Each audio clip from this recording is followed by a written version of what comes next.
Welcome to Worst Songs Ever, the podcast where we explore the baffling hits that top the charts, with one host picking a song they believe is a musical nightmare, and all of us dissecting its inexplicable popularity.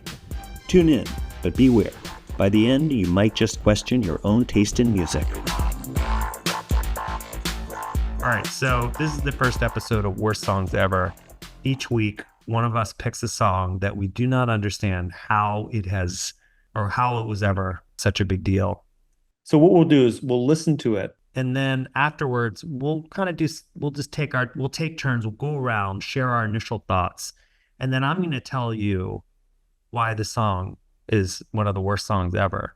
And then you guys can feel free to agree or disagree or whatever you feel. So the song that I've picked for this week is a Phil Collins song from his 1989 album, But Seriously.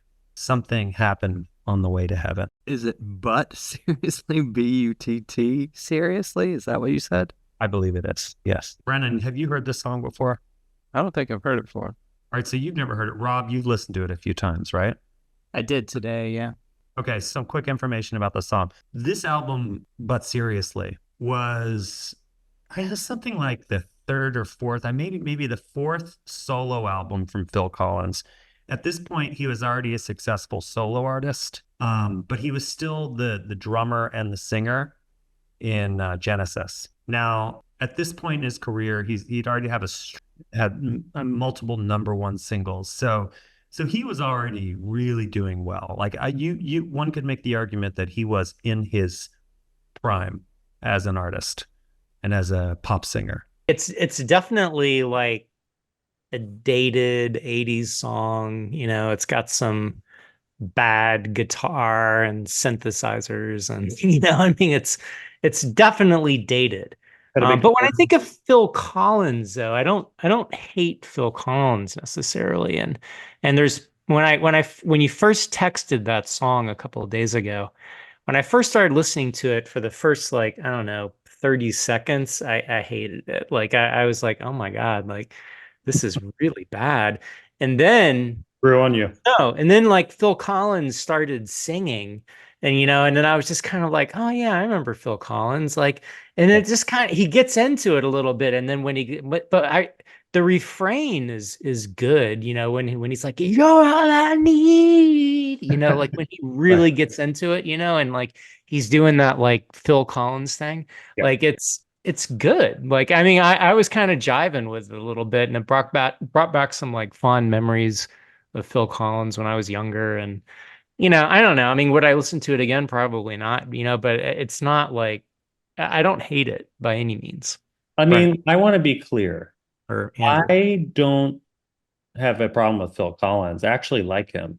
And there's a lot of Phil Collins music that I do like. And there's a lot of Genesis songs that I like that are completely a good sense of humor. He has a wit about him. But I'm not going to go into yet why I hate this song. Why I think it's one of the worst songs ever. But I'll say that this particular song to me doesn't represent Phil Collins well. But Brennan, before I make my case for worst song ever, which I think we should do, is I make the case and then you guys can veto it or just, So unlike both of you, I'm not a fan of Phil Collins.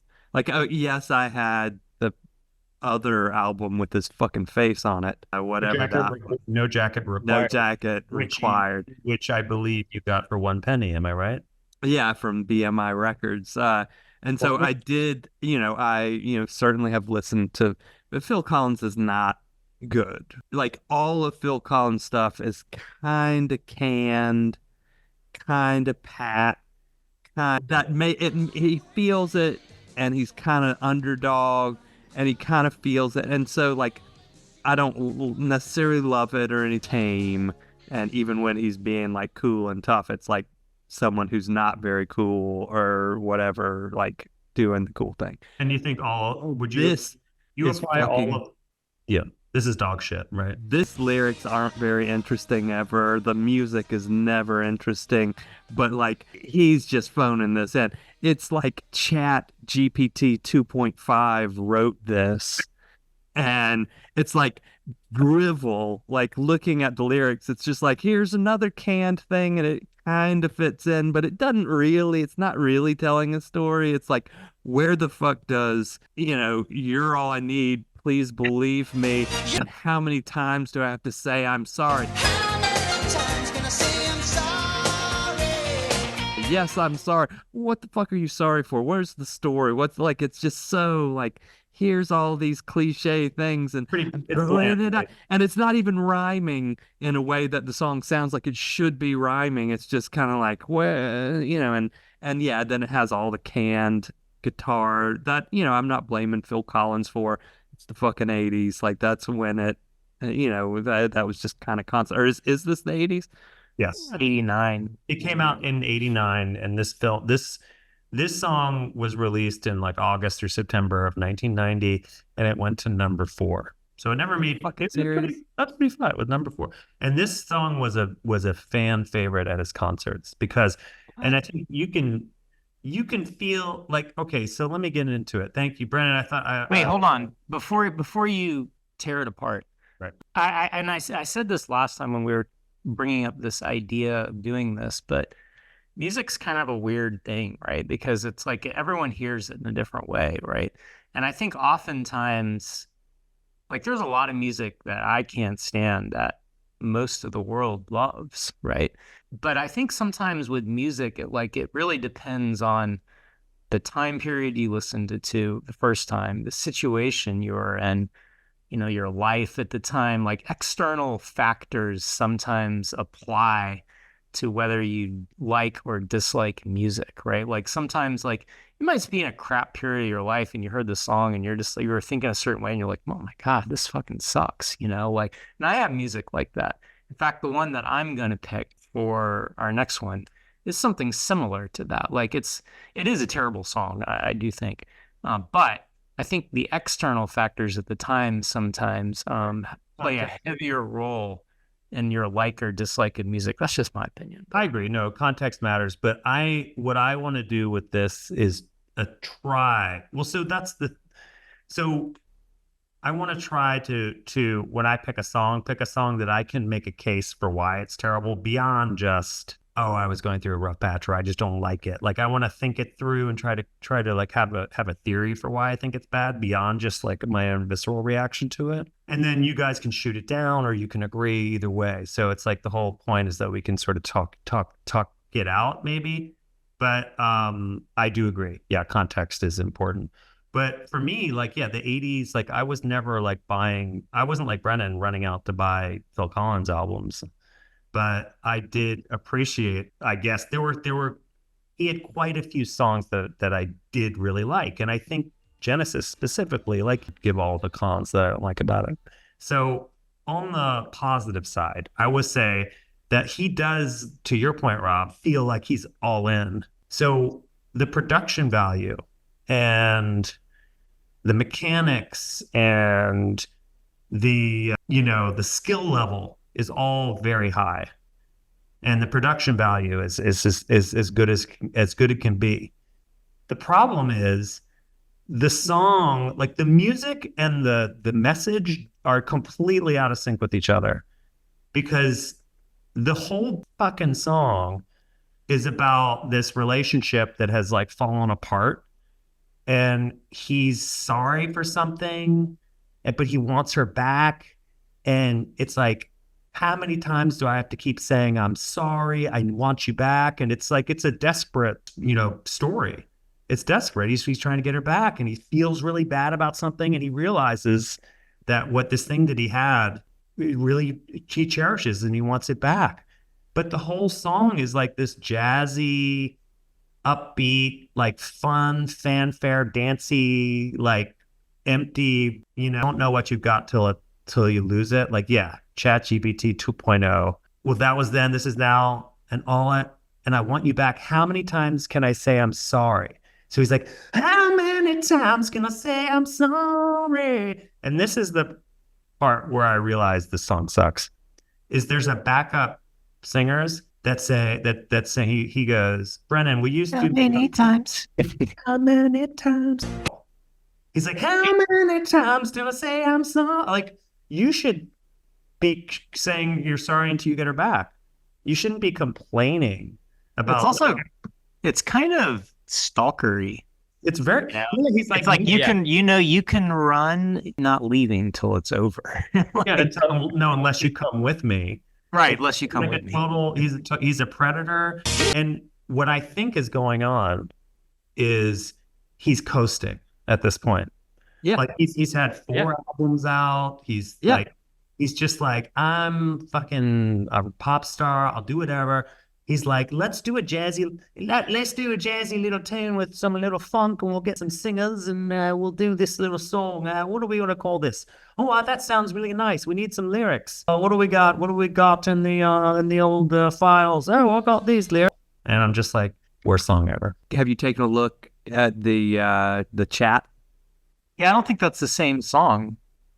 No, this is, I had Chat GPT write a song. I asked, can you write a song in the style of Phil Collins about love lost, but he's still trying to get her love, include many cliches, and sometimes get slightly off topic? Okay, what does it say? Read it to me. Well, It's you been can a read it. long, long road, and I'm feeling every mile. Trying to find my way back to your smile. But the memories fade like whispers in the wind. And I'm left here wondering, where do I begin? This is actually better. This Pretty is good. better. This is better. This is ChatGPT 3.5, so it's a little bit, but this is better than Phil Collins' song. Pretty good. Against all odds, I'm standing here, waiting for the day that you'll reappear. In the air tonight, I can feel your touch. It's just like a ghost. It's never enough. I guess if Phil Collins was Poison, it would sound like that. Maybe. Anyway, so that's it. You know, there's something happened on the way to heaven. Oh, just the name of it. Something happened on the way to heaven. Fuck you, Phil Collins. I mean, for me, it's all the like, how many times was I sorry? How many times? Oh, yes, I'm sorry. You should be saying you're sorry until she comes back. You should have flowers and chocolates, whatever. Be on her fucking doorstep. Be on her doorstep. What do you think he did? Did he have an affair? It's unclear. It's unclear what he did. Well, it's something that we've all said. Probably, how many times do I have to say I'm sorry? I know. How many You're times? like, and you're like, just fucking get over it. I know, Like, how I many said times? it. I said the words. Good Look, God. I didn't realize how important you were to me when I lost you. And now I want you back. Okay? And you can run and you can hide, but you can't go until I'm sorry. How many times do I have to say I'm sorry? I think if he were singing about like something light and fun, like those summer nights at the beach, they meant so much to me, you know, like, and it's like, it wasn't him telling this woman to get over it because I cheated on you. I didn't realize how important you were to me until I cheated on you and you broke up with me. But now I want you back. And how many times do I have to say it? I mean, if that wasn't the message and the message were just something light and Jimmy Buffety, it wouldn't be the worst song ever. It's just the phoning it in, coasting Phil Collins thing that makes it worst song ever. Well, and it's, yeah, ChatGPT can write a better song in like 15 seconds. But like, if you've ever written songs before, like, you can write a shitty song in 15 or 20 minutes or less. And that's what this is. Like, there was no effort. Like, there's zero effort in the writing of these lyrics. It's like zero. And maybe like to that point, Def Leppard's Pour Some Sugar on Me, which I think is quite a good song, that was written apparently very quickly, like on a little cocktail napkin in like 10 minutes. But the song, the lyrics work well with the music. So why not? Living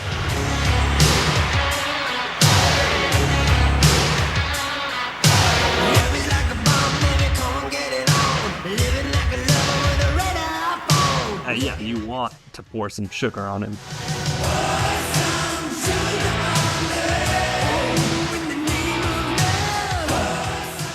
Right. I've got one story about Phil Collins. Can I tell a story about Phil Collins really quickly? It's quick. Yeah, by all means. There was a time that and I was actually, it was when I was working at Rockies. For some reason, like every week, I would be told that I looked like George Costanza? George Costanza every week. You look like George Costanza. And it was so fucking depressing. And I was sad. And so anytime anyone would say, you know who you look like, I'd just be like, it was like fucking depressing. And this was years. This was like 10 years, like every week someone telling me this. And I remember my pharmacist, she was Jamaican. She was probably, she was middle-aged, probably in her 40s or 50s. And every time I would come in, she would say like, and I'm not going to do a voice because that would be inappropriate, but she would just be like, yeah, she would see my name and she'd look at me and she's like, are you related to Phil Collins? And you look so much like Phil Collins. And she would tell me I looked like Phil Collins. And I remember feeling kind of uncomfortable and being like, I don't like this comparison, but it's better than the George Costanza comparison. Yeah. And, it was a couple of years where I would go in, every few months and pick up a prescription. And she would say the same thing every time about how I looked like Phil Collins and I related to him. That was the greatest consolation because you were just like, thank you. Like, I'll take that. I'll take it to Phil Collins. Yeah, it wasn't, but he's certainly not, no one's looking at him saying he's a handsome stud either. All right. So final thoughts on Phil Collins, Something Happened on the Way to Heaven. Are we rating it? No. I mean, so I think I know what your rating is. I'd say worst song ever. And then you guys could either disagree or agree. I don't think literally it's the one song. No. That's a strong statement. Yeah. It's not like the worst song ever, like of all songs. It's just in a category of like thumbs up or thumbs down. Worst song ever is thumbs down, and best song ever is thumbs up. There has to be a middle ground. I mean, I can't really go either way. I mean, I can say that I'm not a Phil Collins fan, but I do have memories, being a kid, especially in the early 80s, I think, when I was listening to a lot of like top 40 on radio and like Genesis and Phil Collins. And even I think there's a lot of movies that had Phil Collins. This isn't about that. This is about this one song. I know, but you can't separate the song from the guy who wrote it, right? So, I mean, I don't know. I don't hate the song. Like, I understand what y'all are saying. I totally do. The lyrics are terrible, and a lot of there's bits and pieces of the song that are just cringy. So for Rob is this best song ever.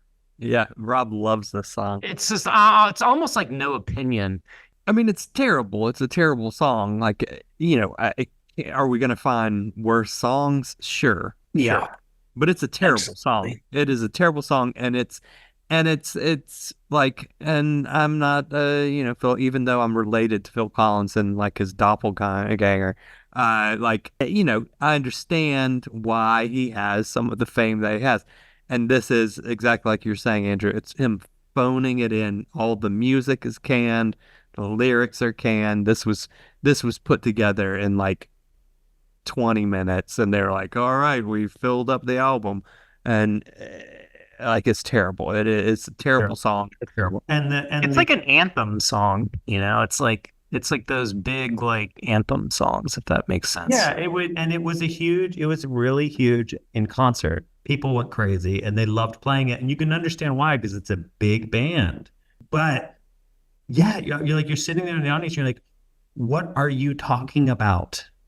Like, what are these lyrics? What is the story here? This doesn't make any sense. Stop phoning it in, Phil Collins. Please. But do people really obsess about lyrics that much? I mean, sometimes you listen to songs and like you don't even really know like what the lyrics are. You can hardly even understand them, but you like the song. And oftentimes you misinterpret lyrics, right?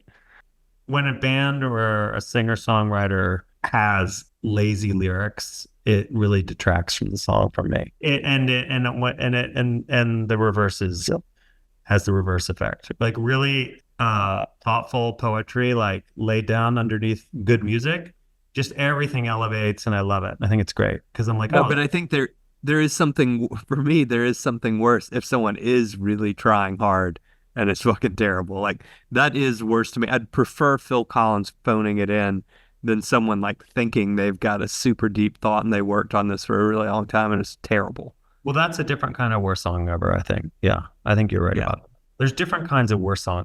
Worst song ever is not literal. I'm not saying this is the worst song ever. It's more of like it's like a feeling. Like this is the worst song ever. Like so, it's either the worst song ever or it's not. So I say worst song ever. Rob, you're on the fence. You kind of appreciate certain aspects of it. Brennan, you're a worst song ever. You're in the category, right? Sure. Yeah. All right. So that was it. That was our first episode of Worst Songs Ever.